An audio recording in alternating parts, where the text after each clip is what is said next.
मित्रों, एक प्रश्न प्राप्त हुआ है। वो प्रश्न है कि मूलाधार से, जब चक्रास की बात हो रही है, जब मैंने वीडियो चक्रास की डाली तो एक मित्र का फोन आया, उन्होंने मुझसे पूछा कि प्राण ऊर्जा के बारे में। पहली बात तो प्राण साधना के बारे में मैंने बहुत वीडियोस दी, वो पूरी एक प्लेलिस्ट है, अभी वो शायद आपको दिखाई दे जाएगी, आप उसमें सर्च कीजिएगा, नहीं तो आनंद हो प्राण साधना आप चैनल में सर्च कर लीजिए। कॉन्टिन्यूस वीडियो है जिसमें अग्नि, सब प्रकार के तत्व, सबके चीज़ों के बारे में है। तो एक प्रश्न जो उस मित्र ने पूछा है वो ये है कि मूलाधार से सहस्त्रार तक जो है वो ऊर्जा कैसे जाती है, कौन सी ऐसी विधि है जिसके द्वारा हम मूलाधार को एक्टिवेट करके उस ऊर्जा का ऊर्ध्वगमन कर सकते हैं। देखिए, सबसे पहली चीज, जब चक्रों की हम बात करते हैं तो चक्रों को जागृत करने के लिए जो हमें कर सकते हैं वो ये है कि अपनी विधि खुद बनाएं। पहली बात, अच्छा, अपनी विधि खुद बनाना इतना आसान भी नहीं है, परंतु जो ट्रेडिशनल विधियां हैं उनको एनालाइज करके अपने लिए विधि चुनें। अब अपने लिए विधि कैसे चुन सकते हैं? पहली बात, प्राण है क्या? प्राण है वो शक्ति जो आपके अंदर संचार करती है। प्राण है वो शक्ति जो आपके अंदर जो विचरण करती है। प्राण है वो शक्ति जो कि आपके अंदर के ऑक्सीजन को रिप्रेजेंट करती है, आपकी जीवन की शक्ति को रिप्रेजेंट करती है। तो सबसे पहले तो हमें अगर प्राण को समझना है तो हमें श्वास को समझना होगा, और अगर श्वास को समझना है तो हमें प्राणायाम को समझना होगा, और अगर प्राणायाम को समझना है तो हमें अनुलोम विलोम को समझना होगा। अब देखिए, हर चीज का अपना अपना वो है। अच्छा, अनुलोम विलोम से ही आगे चल के आप अच्छे से कपालभाति को समझ सकते हो। फिर उसके बाद में अग्निसार क्रिया है, फिर उसके साथ में वज्रोली मुद्रा है, उसके साथ में अश्विनी मुद्रा है। ठीक है, तो ऊर्जा का ऊर्ध्वगमन, दो तरह के गमन होते हैं, एक अधोगमन होता है, एक ऊर्ध्वगमन होता है। तो सहस्त्रार तक प्राण को पहुंचाने के लिए पहली बात तो ये बहुत कठिन कार्य है। It's not a days work, it needs a constant effort. But ऐसा तो नहीं है कि आप कर नहीं सकते हो, ऐसा बिल्कुल नहीं है। बहुत सारे योगी हुए हैं, बहुत सारे साधक हुए हैं। हर साधक को जीवन में ऐसी स्थिति आती ही आती है। कोई इसमें मंत्र के द्वारा जाता है, कोई इसमें फूड के द्वारा जाता है, कोई इसमें वर्कआउट के द्वारा जाता है, कोई प्राणायाम योगा के द्वारा जाता है, परंतु श्वास हर एक चीज में मुख्य है।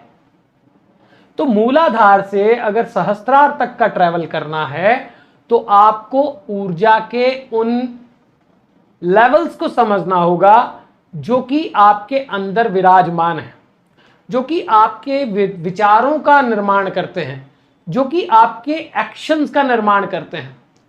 प्राण अपने आप में भगवान है, प्राण अपने आप में शक्ति है, प्राण अपने आप में ही जो है वो आदि शक्ति है। आप कह सकते हैं, आप ये कह सकते हैं कि प्राण के कारण ही आपका अस्तित्व है। प्राण बढ़ाने के लिए सबसे पहले जो आपको करना है वो है अनुलोम विलोम प्राणायाम। अनुलोम विलोम प्राणायाम के बारे में मैंने एक 28 मिनट की वीडियो है, अनुलोम विलोम प्राणायाम कैसे महाकाली साधना है। और महाकाली वो है जो काल की शक्ति है, और काल वो है जो समय है। तो अपने आंतरिक इंटरनल क्लॉक को समझना, अपने आंतरिक जो आपका what do you call that, internal clock ही बोलेंगे, आंतरिक समय को समझना और श्वास पर ध्यान देना, ये सबसे मुख्य तरीका है जिसके द्वारा आप प्राण का ऊर्ध्वगमन कर सकते हैं। फिर उसके बाद में बहुत सारी क्रियाएं हैं, बहुत सारी चीजें हैं, ये भी डिस्कस करते रहेंगे। प्राण को आप बढ़ाने के लिए देखिए, सबसे पहले हमें प्राण, अपान, व्यान, उदान और समान, इन सबको समझना होगा। दुर्गा सप्तशती, चंडी कवच, मैं हमेशा इसका रेफरेंस जरूर देता हूं, प्राणापानो तथा व्यानम उदानम च समानकम, है ना। तो ये हमारा मुख्य रूप है। प्राण 5 तरह के प्राण माने गए और उस हर प्राण का अपना एक कार्य है, विशिष्ट कार्य है। 10 तरह के मुख्य प्राण हैं, वो अलग अलग नाड़ियों से प्रवाहित होते हैं। कोई प्राण आपके अंदर शक्ति का विकास करता है, कोई प्राण आपकी शक्ति को खराब करता है, वही अपान बन जाता है। तो आप जब तक अपने आप को खाली नहीं करते हो तब तक आप अपनी ऊर्जा का ऊर्ध्वगमन सहस्त्रार तक नहीं कर सकते। सहस्त्रार तो बहुत दूर की बात है, आप अपनी ऊर्जा का ऊर्ध्वगमन मणिपुर तक भी कर लें तो आपको एक डिफरेंट ही एहसास होगा लाइफ का। तो फूड के द्वारा जा सकते हैं, किसी भी तरह से जा सकते हैं, परंतु श्वास मुख्य है। ठीक, अब सेकंड थिंग, वही प्राण व्यान बन जाता है। देखिए, आप अपने आप को, मैंने बहुत देर पहले ये बात डिस्कस की थी, ये आपका मूलाधार चक्र है। आप 6 फुट के हैं, आप 10 फुट के हैं, वो तो कोई होता ही नहीं, परंतु 6 फुट के तो होते हैं, 6.5 फुट तक के हैं, आप 4 फुट के हैं, आपकी बहुत हाइट कम है, आप बच्चे हैं, आपके बच्चे को भी आप नोट कर लीजिएगा। आपका ये जो हाथ है, ये जो हाथ है, ये क्या है, यहां से आप कैलकुलेट, आपके रूट चक्रा से कैलकुलेट करना शुरू कीजिए तो ये 1 2 3 4 और ये 5, ये 5 हाथ का इंसान है। इसी 5 हाथों में प्राण छुपे हैं और हर एक प्राण का अपना घर है। अगर आपको अपनी ऊर्जा का ऊर्ध्वगमन करना है तो आपको अपान भी समझनी होगी, जहां पे आपका मूलाधार चक्र के ऊपर स्वादिष्ठान तक और मणिपुर तक अपान ही रहती है। उसके बाद में प्राण समझना होगा, फिर व्यान समझना होगा जो आपके हृदय में रहती है। व्यान कोई कहता है यहां भी रहती है, ठीक, और फिर आपको उदान समझना होगा, फिर आपको समान समझना होगा और फिर आपको कंप्लीट आपका समझ में आएगा कि आप जो है प्राण, अपान, व्यान, उदान, समान ये कैसे कार्य करती है। तो जब आप ऊर्जा का ऊर्ध्वगमन करते हो तो आपको पहले अंदर देखना शुरू करना होता है, अपने आप को खाली करना होता है। उसमें वर्कआउट भी होता है, योग, प्राणायाम इत्यादि, फूड भी है, आपका मंत्र भी है और उसके साथ में आपके विचार भी हैं। अलग अलग तरीके से लोग जाते हैं, परंतु विधियां सारी प्रयोग करनी पड़ती हैं। तो ऊर्जा का ऊर्ध्वगमन किया जा सकता है, परंतु उसके लिए आपको आपके प्राण, अपान, व्यान, उदान, समान, है ना, इस सब को समझना होगा। कैसे आपका अपान भी जरूरी है, कैसे आप, और देखिए पहले भी बात हुई है, भगवत गीता कहती है कोई प्राण में प्राण का यज्ञ करता है, कोई अपान में अपान का यज्ञ करता है, कोई प्राण में अपान का यज्ञ करता है, कोई अपान में प्राण का यज्ञ करता है।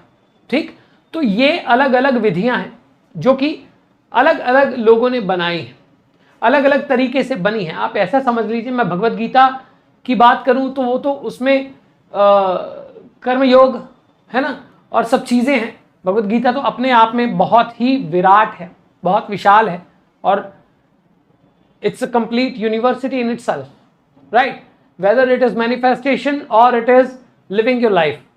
बट शिव स्वरोदय भी इसी के बारे में बोलता है, विज्ञान भैरव तंत्र भी इसी के बारे में बोलता है, जितना आपके पतंजलि सूत्रास भी इसी के बारे में बोलते हैं। जब आप वाघभट्ट की भी बात करते हैं तो उन्होंने भी मेडिकल के द्वारा इसी के बारे में बोलने का प्रयत्न किया है। तो सब तरह की ऊर्जाएं आपके अंदर हैं, परंतु उनका शमन करके और बुरी ऊर्जाओं का दमन करके, सब चीजें बैलेंस करके ही आप ऊर्जा का ऊर्ध्वगमन कर सकते हो। प्राण श्वास है, श्वास प्राण है, अग्नि ताप है, वायु उसका वाहक है, राइट, आकाश उसका रूफ है, राइट, और अर्थ उसका बेस है। तो इसलिए हमें पंच महाभूतों और 5 प्रकार के प्राण, इनको समझ के ही आप शुद्ध प्राण का विकास अपने अंदर कर सकते हो। और अगर आपके अंदर शुद्ध प्राण का विकास हो जाता है तो कुछ भी असंभव नहीं है। तो ऊर्जा का ऊर्ध्वगमन डेफिनेटली हो सकता है। इसके बारे में हम और बात करेंगे, जुड़े रहिए।